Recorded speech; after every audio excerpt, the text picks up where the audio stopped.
So the day has come. Standard bans. We knew it was coming. Wizards announced it a while ago, and here they are. So Fable the Mirror Breaker, Invoke Despair, and Reckoner Bankbuster are now all banned. I think Bankbuster and Fable are like go-to slam dunks. It made no sense for them to have a standard ban and not include those two cards. They are massive, super efficient value engines that have been tying the entire meta together for months, if not like the better part of a year now. So I'm happy to see them gone. I think it's absolutely fantastic. The mono white deck is going to take a hit because of Bankbuster. The Rakdos deck is obviously, including Bankbuster, going to take a hit. Mono black wasn't using Bankbuster. Actually, freaking everybody was using Bankbuster. It was just a ubiquitous card. There was kind of no reason not to include it. It was very much kind of the smuggler's copter of our time.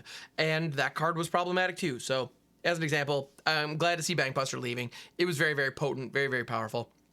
Fable the Mirror Breaker was just obvious. Like, I don't even think I need to explain it anymore at this point. If you're watching a video about a standard ban announcement, you probably have heard all about Fable the Mirror Breaker, and you've probably played against it enough times, or played it enough times, to understand the massive advantage that you got from it. You got 5 mana worth of stuff, at least, for 3.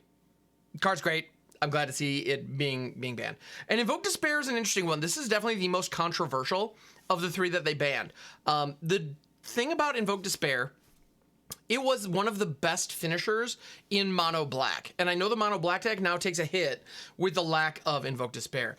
I get that, but the truth of the matter is, Invoke Despair is absolutely backbreaking. When you're trying to set up some kind of a board state, especially against an aggressive deck like the mono black decks can be, Invoke Despair generates card advantage for your opponent while completely cutting you off at the knees. For 5 mana, you get a guaranteed 3-for-1, and we have 3-color decks casting it consistently. So, like, on 5. So I think that card is very, very powerful, and I'm not mad to see it go. I think the format is going to be better, is going to be more friendly to all of us without Invoke Despair in it. So I'm jazzed to see that.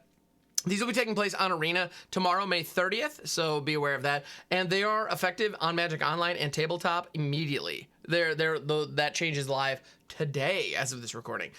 So it's pretty cool. So what does this mean for the format? What is next? If we can't just do Fable piles, what's going to be the story? Well, in the current meta, we have a lot of different players in the mix. There is already a 5-color domain deck that is leveraging Atraxa alongside a whole suite of just big mana bombs. That deck is actually seeing quite a bit of play and looks really good. The thing is, that deck can be answered. The reason that I say that is, yeah, if your opponent is dropping Atraxa on turn 5 because they've ramped into it, that is very, very powerful. However, Atraxa is nowhere near as good if she's not drawing you the cards. The reason I point that out is because Elish Norn, Mother of Machines, is a legal card in Standard right now, and it prevents enter the battlefield effects. That deck is also leveraging Ossification, Leyline Binding, those kinds of effects as the removal pieces. Well, those are all enter the battlefield triggers. And Invasion of Zendikar and Topiary Stomper are their setup pieces. Those are all enter the battlefield triggers. If you can hose enter the battlefield triggers, that deck just shuts down. It's also trying to cast 7 drops. Disdainful Stroke is still a legal deck in the format. So that deck I think is very, very powerful, but it is not going to become oppressive because it is easy to check. That deck, you can respond in such a way that is going to mitigate that deck, especially if you don't have to devote 12 slots in your deck just to deal with your opponent's Fable the Mirror Breaker. So honestly, I think that deck is not going to be problematic, although I do believe Atraxa, Grand Unifier, has the potential to be the next problematic card that everyone is screaming about. It does have that potential. I also think Wedding Announcement is going to just remind everybody that it didn't go anywhere. That card is incredibly powerful and a massive value engine for cheap. It is easier to answer, and it's easier to answer than something like Fable.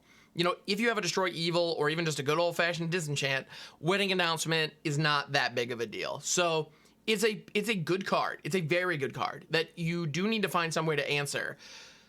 But there are answers that can be equitable for, the person doing the answering. Honestly, I think this ban These bans are great, actually, to help control become viable in the meta again. And mono red aggro has been out there. There have been people trying to make that deck succeed as well. It's going to get a notable boost here too. So I think this is good. A lot of people are saying that the mono white control deck is now going to like take over and become the thing because Fable and Invoke aren't here to check it. I don't think that's true. That deck is heavily reliant on getting value out of multiple cards and operating at sorcery speed. Reckoner Bankbuster was critical for that deck, with the exception, activating sorcery speed with the exception of Wandering Emperor. Let's be clear. Reckoner Bankbuster being able to just turn mana that's lying around into cards and then ultimately turn into a 4/4 that can help, you know, finish the game for you was a massive piece of value that deck absolutely abused. Losing Reckoner Bankbuster is going to be massive for that deck. Restoration of Aganjo, being able to pull Bankbusters back after they've been used up, being able to crew Bankbusters and have a 4/4 body online to tangle with early aggro opponents. Like, the card was doing way too much in that deck specifically. They were using every part of the Buffalo. Like, the white decks loved Bankbuster. So this is going to hit that deck more than it will other decks, which it's going to do too. So I don't think mono white is going to just step up and become the de facto best deck. I do think Esper Legends might. Esper Legends right now, they still have Skrill, they still have Thalia, and they still have Rafine. Plaza of Heroes is also here to make sure that that deck ties together. That one could become the next best thing. It is going to be very hard to answer. It is off to a very aggressive start. They have Sheldred the Apocalypse. They also have Gix. So that deck can do a lot of incredibly powerful stuff, and it is going to become harder to answer. So all of a sudden, your Brotherhood's Ends and your Depopulates are going to be stepping in as a much more important part of the equation. Even those domain decks are going to have to be leveraging Drag to the bottom. You know, those 3 and 4 mana board wipes become very, very, very important. The moment that, you know, we're looking down, we're staring down the meta for, well, actually, Brotherhood's End doesn't really help against the Rafine meta now that I think about it, but in any event, that deck's going to be the one to watch, I think. It's probably going to step up, and there's a good chance for the remainder of the summer that Atraxa piles and Rafine decks are going to be what we see for the near future. There also, I know there's a mono white humans list, like a mono white aggro list, that's running around out there too, that might step up and become a pretty big player alongside the soldiers list. So aggro is going to become popular, it's going to become viable, but we have board wipes that can check those. You know, if your opponent dumps 4 creatures on the board, there are plenty of board wipes that can answer 4 creatures. One of the reasons that those board wipes, like Depopulate is a great example of a card that didn't see a ton of play previously. The reason it didn't see a ton of play was because you had to answer enchantments and creatures and planeswalkers and artifacts. You had to answer all these different things, so you were much better off just using targeted removal, and trying to generate card advantage to try to keep up with what your opponent was doing. And, you know, running a Depopulate, if your opponent has a Fable of the Mirror Breaker and a Chandra Hope's Beacon down, your Depopulate feels really silly. Like, it's just not doing enough for you. Whereas, if you're going up against a soldier list, Depop's great. Like, it's just wipe the whole board, and maybe you draw a card, but I just killed 6 of your dudes. I'm cool with this, you know? So honestly, I think a lot of creature-based board wipes are going to become more popular, and as a result, because the aggro decks become more popular, and as a result, we find ourselves going back to kind of the rock, paper, scissors of a healthy standard meta, where you have the aggressive decks, you have the control decks, and you have the mid-range decks. You have them all. Because right now, prior to this ban, it has been mid-range fest.